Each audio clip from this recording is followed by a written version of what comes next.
Hi, it's my favorite time of day, the time of day when I get to read a good book to you.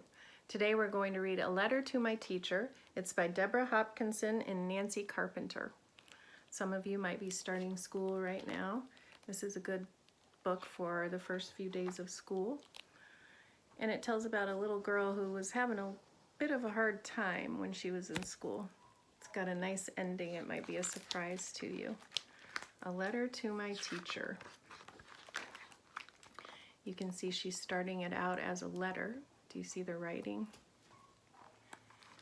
Dear teacher, whenever I had something to tell you, I tugged on your shirt and whispered in your ear. This time, I'm writing you a letter.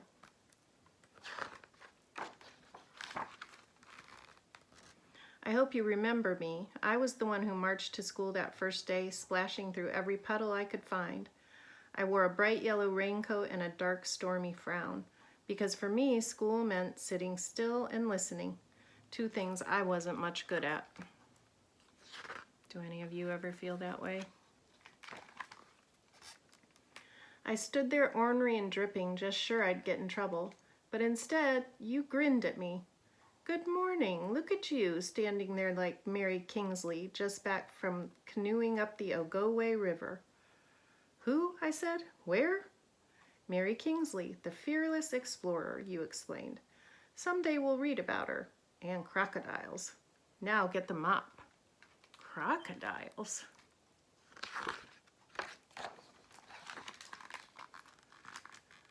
After taking attendance, you made a big announcement. Welcome! This year, we'll be planting the first ever second grade garden. It will be our great experiment. Yay, we get to dig in the mud, I shouted.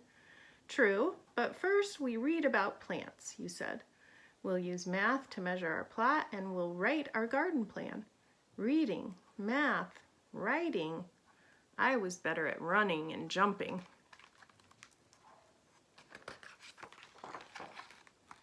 The next week we visited the creek behind the school to learn about plants and water. When you weren't watching, I started to hop the rocks. Right in the middle, I got stuck. Look at me, I'm Mary What's-Her-Name, I hollered, trying to sound brave. Watch out for crocodiles, you called back. Then you rushed to rescue me. On the way back, you held my hand and never told anyone how much I was shaking.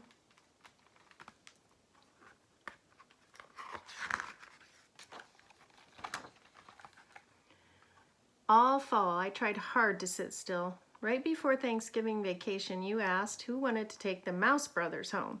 Me, pick me, I shouted.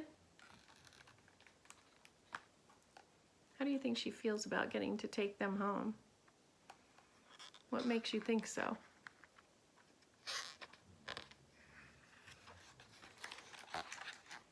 But while I was busy eating turkey, my cat, Lucy, ate one brother. I bought a replacement mouse, except I just couldn't tell you. One day, when we were cleaning their cage, you called me over to your desk and told me that we might have to change the brothers' names to Ma and Pa Mouse. You knew the whole time, I said. Laughing, you said, might as well get used to it. Teachers see everything.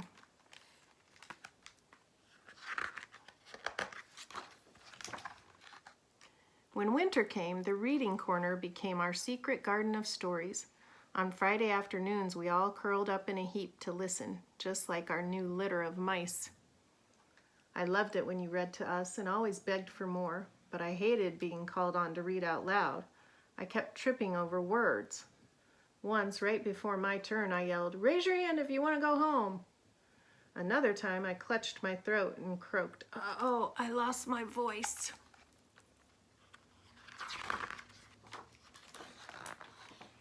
Nothing fooled you, though. You called me to your desk and asked, when we make our garden, do you think the seeds will grow right away?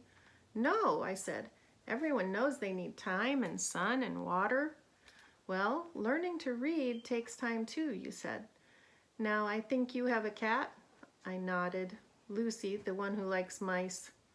I'd like you to read to Lucy every day, you suggested. It might keep her out of trouble. I giggled. Maybe I'll read her Puss in Boots.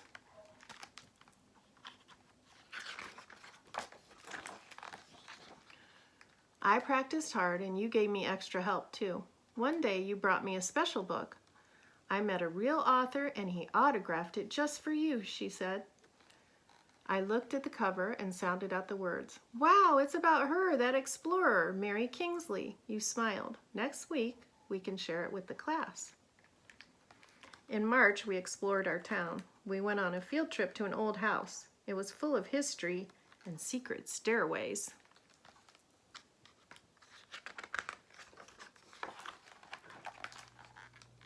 When I slipped away to look for hidden treasure in the root cellar, you and the whole class had to trudge down the old stone steps to find me.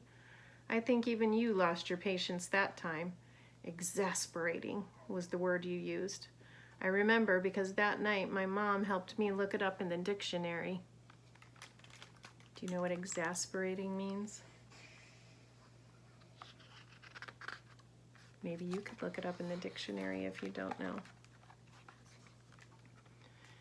The day you brought in seeds for us to choose, I tugged on your shirt. Can we plant this kind? The packet says early spring. We can have bright red radishes in just a few weeks. Good reading and great idea, you said. Thanks to the math games we played, measuring our garden patch was easy. At last, we turned over our soil and were ready to plant. I was radish crew chief and read out the instructions all by myself. All spring we weeded and watered and kept garden journals too.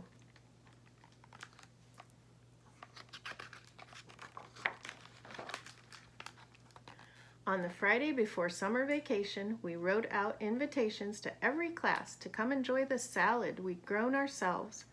Splendid spinach, said the principal. It's because of the worms, I explained.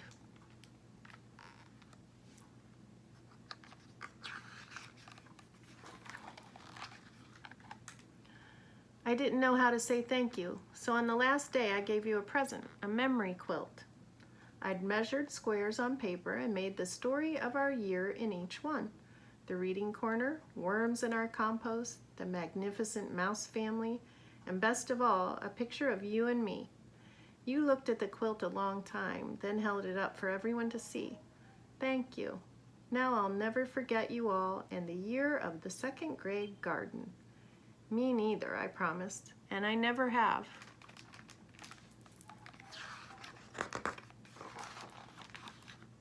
For a long time now, I've been wanting to write to tell you that even though I didn't always listen, and I know I was exasperating, second grade really was the best year ever. So I guess you won't be too surprised to hear that I still like to stomp through creeks, dig in the garden, and even read out loud to my cat. Most of all, I wanted to tell you that I'm about to start my first job, and tomorrow morning when I go to work, I'll think about everything you helped me explore and try my best to be like you. Thank you for being my teacher, your student. What's her new job? Can you tell? That's right, she's a teacher. All right, I hope you liked this book. I know I did. I think this is a great book. If you did, check out some of the other books on here, and remember to like and subscribe. Send me some comments if you want to also. All right, I'll see you next time. Bye, Nina.